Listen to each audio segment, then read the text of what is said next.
Willkommen zu diesem Video. Wir sind Roman und Lea und wir haben vor 2 Jahren einen Ford Transit restauriert und zu einem Camper umgebaut. Letztes Jahr haben wir uns den Traum erfüllt und uns einen T3 California gekauft, den wir wirklich sehr lieben.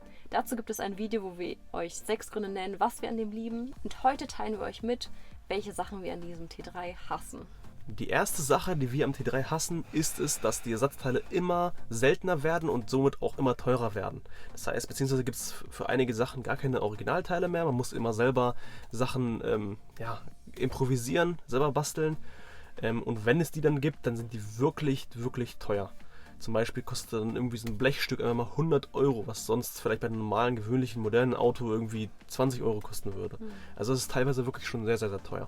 Ja. Auch die Reparaturen, die Werkstätten sind dementsprechend auch teuer. Es gibt davon wenige T3-Werkstätten. Diese sind dann aber auch spezialisiert drauf und dementsprechend auch teuer. Das zweite, was wir in unserem Bus hassen, ist der Motor.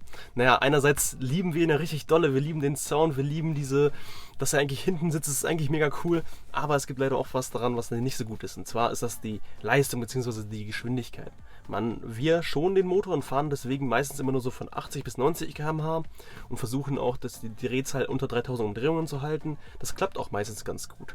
Jedoch, wenn es mal so einen Berg hochgeht, dann müssen wir mal schön in den zweiten oder dritten Gang rein und dann geht die Drehzahl auch mal über 3000. Aber wir versuchen immer, den im grünen Bereich zu halten, sodass er lange hält. Ne? Aber der ist dafür bekannt, dass er halt nicht so eine Power hat. Man merkt dann auch, dass einem LKWs vielleicht überholen, Lichthupe machen, sich ein bisschen aufregen über einen. Aber so ist es. Ich meine, das ist das Feeling eines alten Autos und ein Oldtimer. Da vergisst man wenigstens nicht, dass man ein Oldtimer fährt. Ne? Und es fühlt sich aber auch wirklich entschleunigt an. Also auf geraden Strecken gar kein Problem, da macht es echt Spaß. Aber wenn es wirklich mal Berge hochgeht, dann merkt man auch, wie die Temperatur wirklich steigt.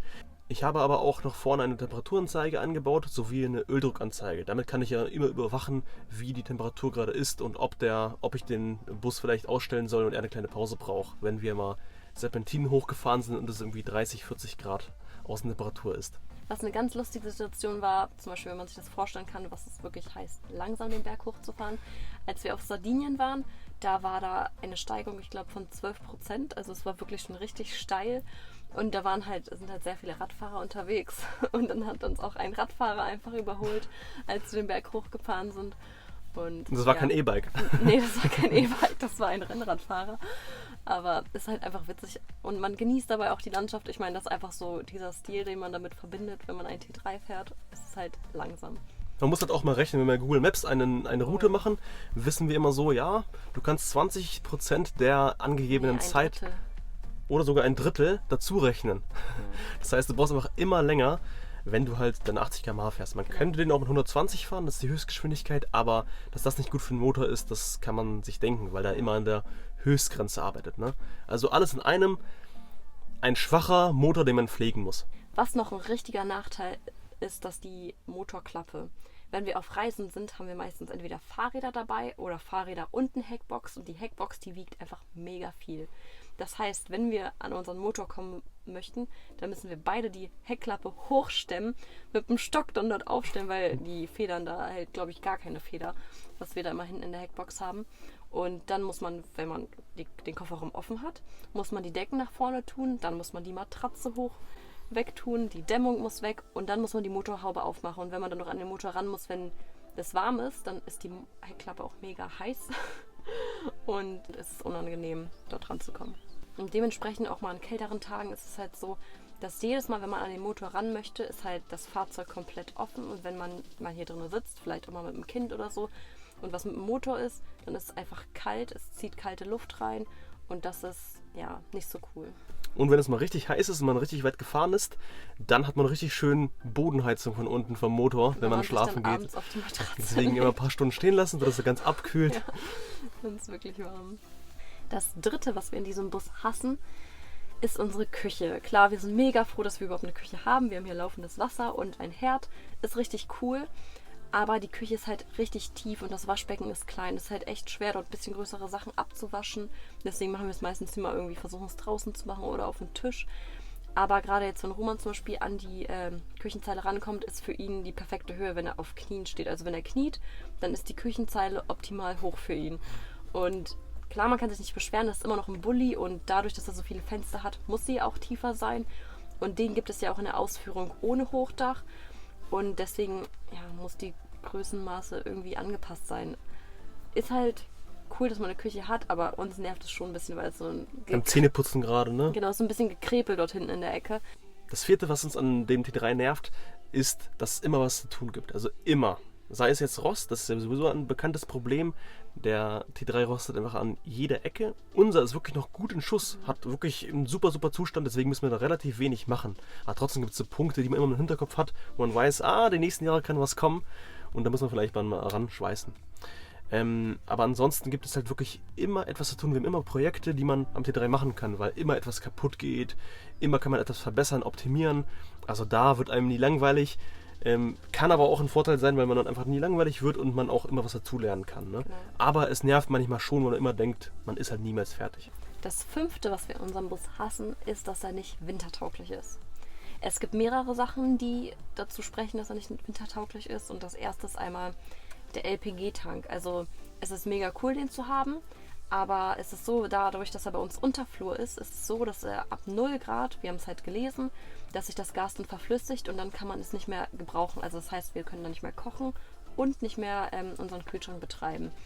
Bei uns war das jetzt so, dass wir gemerkt haben, wo wir einmal hier geschlafen haben bei minus 6 Grad, das war echt schon heftig. Da ging der Kühlschrank nicht mehr, da haben wir den halt nachts ausgemacht. Ne? War ja auch nicht so schlimm bei den Temperaturen, aber wenn man den ganzen Tag es so kalt hat, dann kann man ja auch wirklich nicht kochen, ne? Weil der Tank einfach nicht warm wird. Das nächste ist, es sind keine Campingscheiben hier in dem Fahrzeug. Also es ist wirklich nur eine Einfachverglasung. Und wenn es mal etwas kühler ist, das ist jetzt nicht immer so, ne? Aber es kann schon im Sommer sein, wenn morgens einfach 10 Grad hier sind, dass sich dann der ganze Dunst an der Scheibe hier absetzt. Ne? Also wirklich, die Scheiben sind einfach nass. Und dann muss man hier morgens erstmal alle Scheiben trocken wischen. Und das ist halt irgendwie schon ein bisschen nervig, wenn man vorhat, wirklich damit im Winter zu campen. Das nächste ist einfach, wir haben hier kein Warmwasser. Also bei unter 0 Grad würde das Wasser in den Schläuchen sowieso frieren. Also es würde sich gar nicht anbieten, damit zu fahren. Dann müsste man wirklich dort noch einen Heizstab in den Wassertank machen und einen Warmwasserboiler nachrüsten, weil wo wir jetzt schon bei minus 4 Grad waren, wir hatten Glück, es ist noch nicht gefroren, aber morgens sich damit das Gesicht zu waschen, ist es einfach so kalt, also das macht gar keinen Spaß. Selbst Geschirr abzuwaschen, das geht gar nicht vernünftig ab. Das macht einfach gar keinen Spaß, also das Wasser ist einfach zu kalt, das Fett und so, es geht nicht ab, man ist auf jeden Fall morgens wach, wenn man sich damit gewaschen hat. Wenn man damit mal einen richtigen Winterurlaub machen möchte, wie, keine Ahnung, nach Österreich, Skifahren, dann hat man das Problem, dass man halt auf Schnee fährt und wo Schnee ist, da ist auch Salz.